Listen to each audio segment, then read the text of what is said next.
Today's TED Talk speaker is Sanajay Gibbons. He is a senior here at the University of Texas and is a distinguished athlete on the UT track and field team. He won the Outdoor National Championship in 2015 in the 100-meter race, making him an Outdoor All-American. He has the school's indoor record for the 60-meter race with a time of 6.57 seconds. He ran this time in 2015. He also holds the outdoor school record in the 100-meter dash with a time of 9.96 seconds, which he ran just this last year. Please welcome Sanajay Gibbons. Hi, I'm Sanajay Gibbons. Today we'll be taking an in-depth look into human locomotion. As is obvious, humans locomote. Firstly, I will go ahead and define the concept of locomotion and how it relates to human development. Locomotion can simply be defined as the act or ability to move from place to place. Simple, right? As it relates to human beings, well then it gets a bit tricky. In order for humans to fulfill our purpose in life or even on a day-to-day basis, such as getting to work, some form of locomotion is necessary.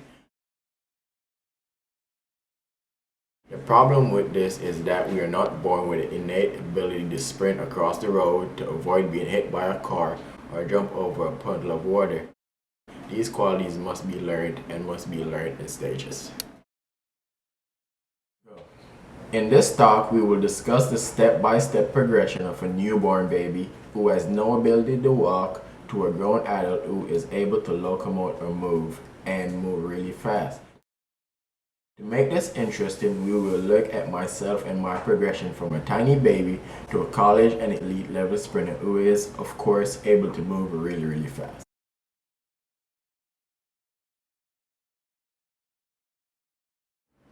You see, contrary to cartoons such as the Rugrats or Tiny Toons, I was not born with the innate ability to move, me along with all of you guys. We had to take the long, hard way. At birth, our bodies are so weak and fragile that it takes time to reach various milestones before we are able to move independently. Firstly, we must develop enough strength to move our small bodies. Now, let's look at the first form of attained human locomotion we achieve in life: creeping or crawling. Creeping is simply locomotion on the hands and knees, while crawling is locomotion on the hands and the stomach. This form of locomotion started for me at 6 months, 2 months earlier than the norm of 8 months. I was basically trying to get a head start on the competition. Fast forward to 9 months, most babies begin to feel the desire to start walking. Most babies take their first steps between 9 to 12 months. To aid in my desire to walk, my mom introduced me to a baby walker. This allowed me to walk even though I did not have the physical strength to move about to do so. By 1 year and 6 months, I was versed in walking. I was not a pro, but I was able to move. To define walking, simply put, it is a 50% phase-in relationship between the leg as well as a period of double support followed by a period of single support. My ability to walk was solidified right on time, for at age 2, being the son of 2 teachers, believe it or not, I was enrolled in school back home in Jamaica. There are rate-limited factors to them achieving the ability to walk. To be noted, this milestone may be delayed but will eventually be achieved. Rate limiters may include factors such as the environment, the socioeconomic status of the family with the child, and of course, the health status of a child. This is evident in children with Down syndrome as they achieve this milestone at around 25 months, around 2 years.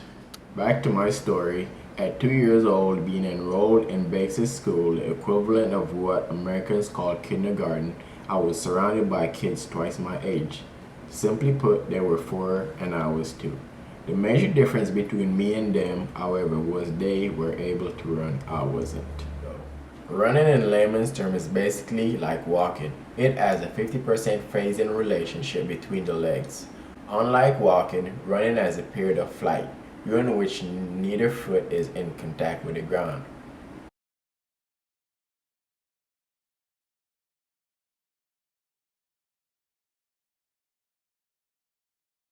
Fast forward to 2 years and 6 months of age. Being around a population of older kids, I was able to excel, and by 3 years of age, I was running. and moving at their pace to say the least.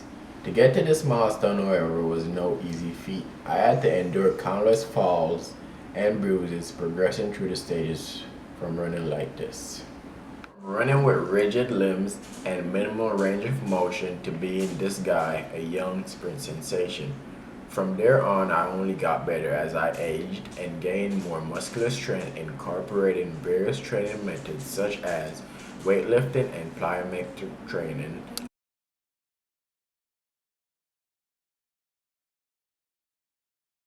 I continued to excel.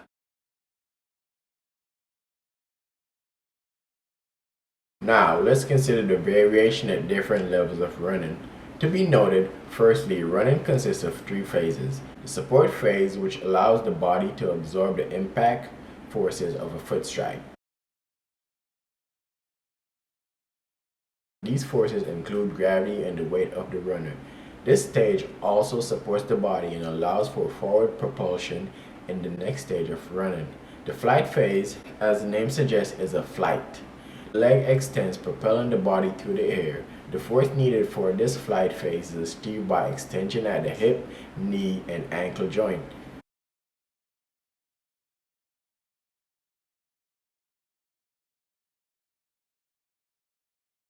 So you can see why running is difficult for children to achieve. The final phase is the recovery phase. In this phase, the back leg is thrusted forward vigorously. Patterns of early running, the child trades stability for mobility. They exhibit high arm guard with limited range of motion and shorter stride length, whereas proficient runners exhibit less stability and more mobility with longer strides and a longer flight phase.